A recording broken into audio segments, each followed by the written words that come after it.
Ladies and gentlemen, distinguished guests, it's a great pleasure once again to address investors, Ugandans and friends of Uganda at the 10th anniversary of the Uganda-UK Investment Convention. I convey warm greetings from Ssaabasajja Kabaka and the people of Buganda. I congratulate the organizers for bringing us together at this precarious time to discuss investment opportunities in Uganda.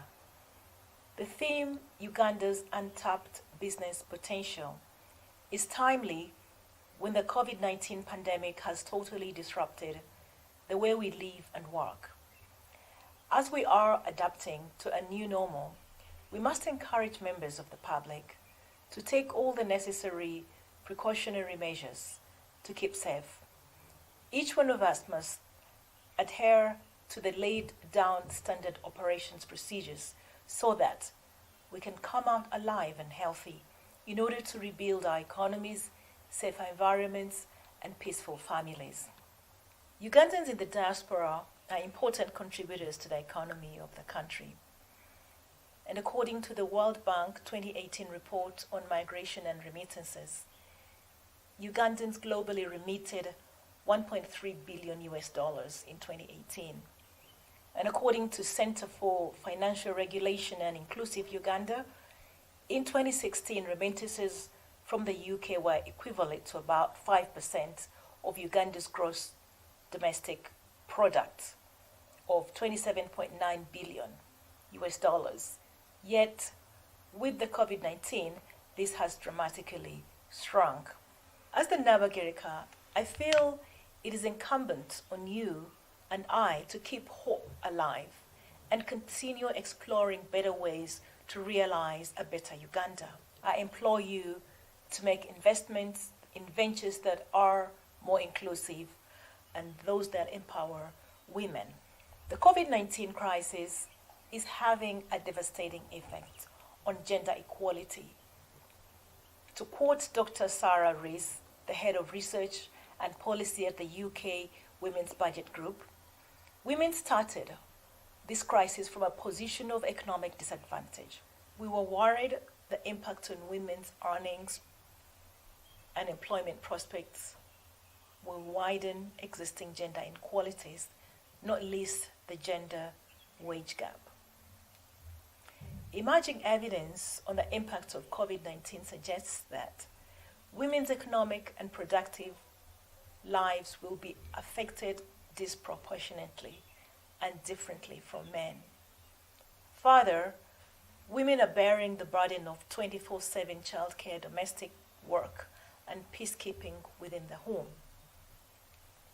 In Uganda, a majority of women work in the informal sector. They earn less, save less, and hold less secure jobs, but yet have less access to most forms of social protection. Moreover, public spaces and other social service interactions, such as the service and tourism industry, are now restricted to contain the spread of the pandemic. The sum effect is increased women vulnerability.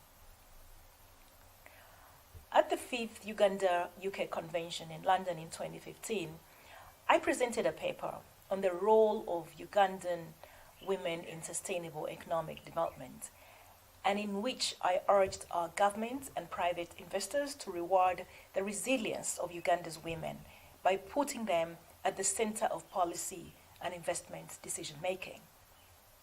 This plea is more urgent now than ever. In fairness, support measures in response to COVID-19 need to go beyond the formal sector to include the informal, part-time, and seasonal workers, most of whom are women. A good innovation is the connection of e-commerce platforms using mobile apps, female market vendors in the informal food supply chain, both in the rural and urban settings. Now, over 60% of those who have signed up to use these platforms are women, young women and persons with disabilities. E-commerce is a powerful way to drive growth, boost trade, and create jobs. However, many developing countries, including Uganda, are still lagging behind. The startup culture in Uganda is growing, with many online businesses experiencing growth. A considerable number of these digital-based businesses are run by women. And according to Disrupt Africa in 2019, investments in African tech startups rose to 61%, totaling to about $492 million.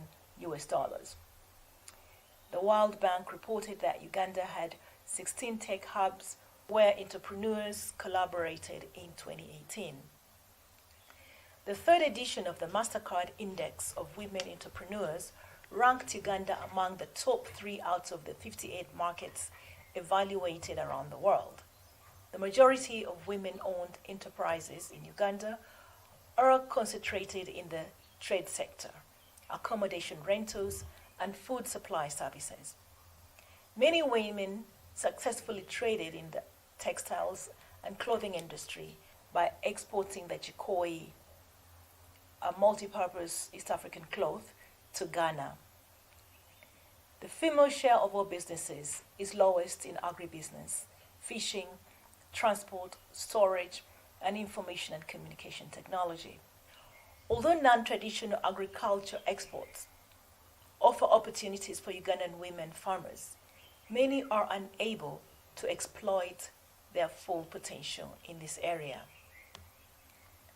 Women are usually hesitant to borrow money from banks or microfinance institutions because of the long and technical process involved, as well as lack of security. Investment from private entities of individuals would provide opportunity for a large number of women to access capital, to enable women overcome the barriers that hold them back from being highly successful entrepreneurs. Now, these include, but not limited to, investment capital, to hard-hit, feminized sectors like the hospitality industry and leisure or tourism sector. Advice on growing and reaching new markets, affirmative action in public procurement and women-owned businesses, and support to more female entrepreneurs to transition to e-commerce platforms and opportunities, for example, in agri-tech.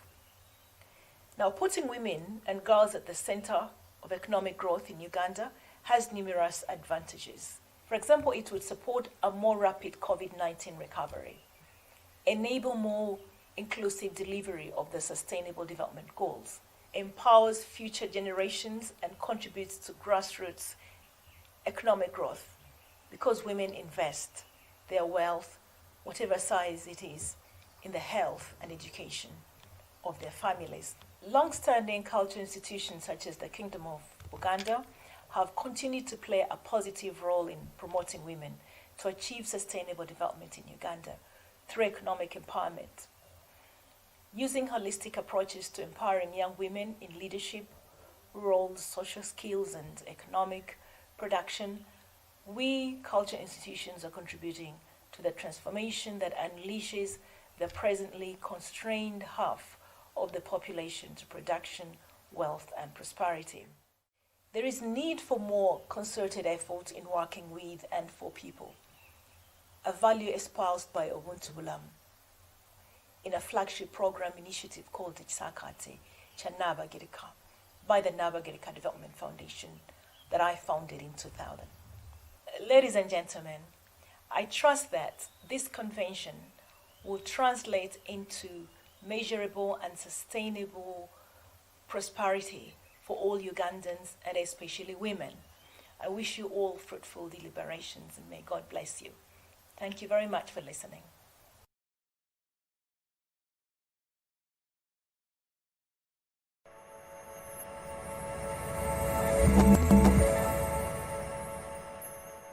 I'm going to introduce to you comfort homes.